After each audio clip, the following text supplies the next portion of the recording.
Gawa 11, 15 hanggang 18.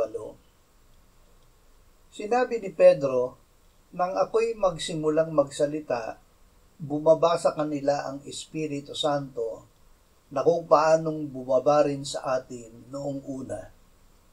At naalala ko ang salita ng Panginoon kung paanong sinabi niya, si Juan ay nagbautismo sa tubig, subalit kayo'y babautismuhan sa Espiritu Santo.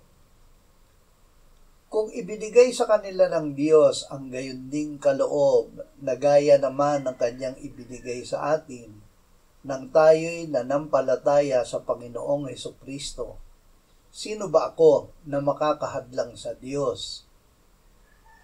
Nang marinig nila ang mga bagay na ito, tumahimik sila at niluwalhati ang Diyos na sinasabi, kung gayo'y binigyan din ng Diyos ang mga hentil ng pagsisisi tungo sa buhay. Para sa lahat ng bansa. Sinabi ng Panginoong Hesus, ganyan ang nasusulat na kailangang magdusa ang Kristo at muling mabuhay mula sa mga patay sa 3 araw, at ipangaral ang pagsisisi at pagpapatawad ng mga kasalanan sa kanyang pangalan sa lahat ng mga bansa. Mali ang akala ng mga Hudyo na para sa kanila lamang ang pagliligtas ng Diyos.